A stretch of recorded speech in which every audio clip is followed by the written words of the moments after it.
Hello guys, welcome back. आज की इस वीडियो में हम सीखेंगे बेसिक से इंग्लिश को, तो बने रहिए वीडियो के अंत तक। चलिए वीडियो को शुरू करते हैं। तो आज की इस वीडियो में हम सीखेंगे हेल्पिंग वर्ब को।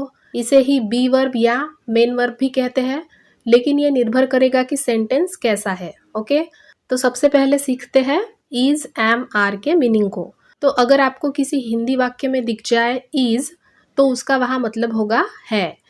इसको हिंदी में है कहा जाता है। उसके बाद अगर आपको दिख जाए एम, तो इसका हिंदी में मीनिंग होगा हु।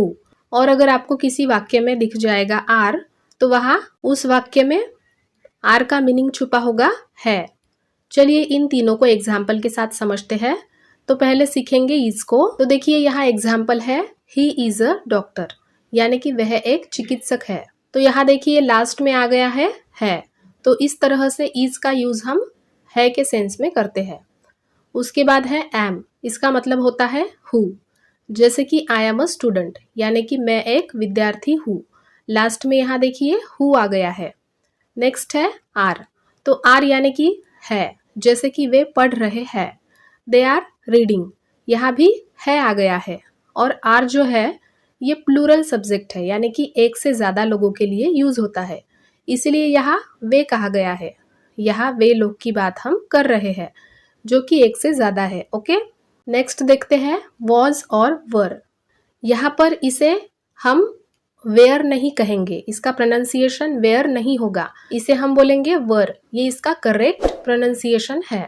अब जब भी किसी हिंदी वाक्य के अंत में आपको दिखाई दे था, थे, थी, तब वहाँ वॉज का इस्तेमाल होगा। ओके, था, थे, थी इसलिए क्योंकि सब्जेक्ट पुल्लिंग है या स्त्रीलिंग है, या फिर एक वचनी है या बहुवचनी है, ये इस बात पर निर्भर होगा। ओके, और वर ये एक प्लूरल सब्जेक्ट है, यानी कि एक से ज्यादा व्यक्तियों को ये संबोधित करेगा, तो इसका मतलब होता है थे। सेम वैसे ही जैसे इसके पहले आर का यूज हम एक से ज्यादा लोगों के लिए करते हैं है के सेंस में, उसी तरह वर भी एक प्लूरल सब्जेक्ट है जो कि थे के मीनिंग से यूज होता है। चलिए इसके एग्जाम्पल लेते हैं। पहले देखिए वॉज को। तो वॉज का मतलब होता है था, थे, थी। एग्जाम्पल है शी वॉज राइटिंग, यानी कि वह लिख रही थी। अब यहाँ वॉज का सेंस थी निकल कर आया है। क्यों? क्योंकि शी यानी कि लड़की, कि किसी लड़की के बारे में बात हो रही है। और अगर शी के जगह यहाँ ही होता तो यहाँ था आता, कि वह लिख रहा था। राइट, इस तरह से सब्जेक्ट के अकॉर्डिंग वॉज को था, थे, थी के सेंस के लिए यूज करते हैं। नेक्स्ट है वर, इसका मतलब होता है थे। एग्जाम्पल देखिए, जैसे कि हम नाच रहे थे, यानी कि हम लोग नाच रहे थे। हम यानी कि एक से ज्यादा व्यक्ति है यहाँ, इसलिए हमने यहाँ वर को यूज किया है। इस तरह से थे के लिए यूज करेंगे वर को। चलिए नेक्स्ट सीखते हैं विल को। विल का मतलब होता है गा, गे, गी। अब फ्रेंड्स, शैल का इस्तेमाल तो मॉडर्न इंग्लिश में नहीं किया जाता है, इसीलिए हम शैल को नहीं पढ़ेंगे, केवल विल को ही पढ़ेंगे। तो विल का मतलब होगा गा, गे, गी। फॉर एग्जाम्पल, वह क्रिकेट खेलेगा, ही विल प्ले क्रिकेट। इस वाक्य में देखिए खेलेगा के अंत में आया है गा। इस तरह से गा, गे, गी के सेंस में विल का इस्तेमाल होगा। नेक्स्ट है कैन और मे। इन दोनों का ही मतलब सेम होता है, जो कि है सकता है, सकती है, सकते हैं। तो जिस किसी भी हिंदी वाक्य के अंत में आपको दिख जाए सकता है, सकती है, सकते हैं, तो वह क्या इस्तेमाल होंगे? कैन और मे। अब इन दोनों के मतलब जब सेम है तो इन दोनों में डिफरेंस क्या है, आइए उसे एग्जाम्पल से समझते हैं। सबसे पहले देखते हैं कैन को। तो इसका एग्जाम्पल देखिए, यू कैन लर्न इंग्लिश, यानी कि आप अंग्रेजी सीख सकते हो।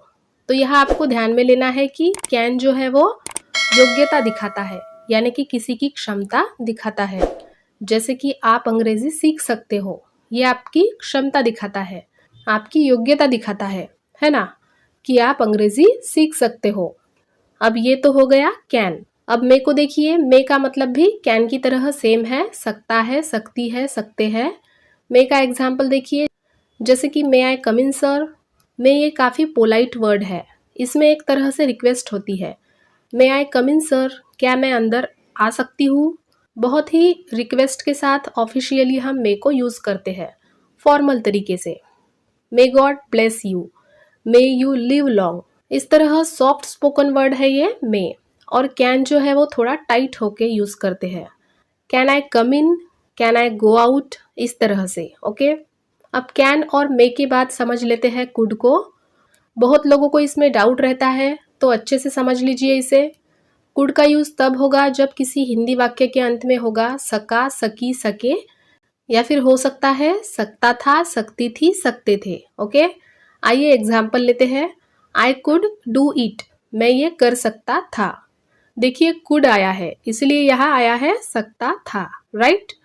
अब सका, सकी, सके के लिए कुड कैसे इस्तेमाल होगा? जैसे कि I could not come to your home, यानी कि मैं आपके घर नहीं आ सका। उसके बाद है हैव और हैज़। तो हैव और हैज़ का मतलब होता है पास है, और हैड का मतलब होता है पास था। चलिए इनको भी एग्जाम्पल से समझ लेते हैं। जैसे कि आई हैव अ पेन, यानी कि मेरे पास एक कलम है। आई हैव अ पेन, यहाँ देखिए पास है आ गया है, इसलिए हैव का यूज हुआ है। उसी तरह से हैज़ के लिए देख लेते हैं। जैसे ही हैज़ अ कार, यानी कि उसके पास कार है, ही हैज़ अ कार। अब देखिए हैव और हैज़ ये मेन वर्ब है एक तरह से, और साथ ही साथ हेल्पिंग वर्ब भी है। अभी जो हमने सीखा ये कहीं ना कहीं मेन वर्ब है। अब ये हेल्पिंग वर्ब की तरह कैसे यूज होंगे देख लेते हैं। अब हेल्पिंग वर्ब के लिए इसका मीनिंग पास है नहीं होगा, आइए देखते हैं वो कैसे। जैसे कि यू हैव स्टडीड, यानी कि आप पढ़ाई कर चुके हैं या आपने पढ़ाई कर ली है। अब यहाँ पे ये भी हो सकता है that you have been studying, आप पढ़ाई करते आ रहे हैं, है ना। तो हैव का यूज प्रेजेंट परफेक्ट टेंस में होता है और प्रेजेंट परफेक्ट कॉन्टिन्यूअस टेंस में भी होता है। ये सब आप टेंस में सीख पाओगे। तो इस तरह से हैज़ और हैव हेल्पिंग वर्ब की तरह भी यूज होते हैं, या फिर सिंपली पास है वाले सेंस में भी यूज होते हैं। तो इसमें आपको बिल्कुल भी कंफ्यूज नहीं होना है। उसी तरह से देखिए सोहन ने पढ़ाई कर ली है, यानी कि उसने पढ़ाई कर ली है। इसे कैसे कहेंगे? Sohan has studied.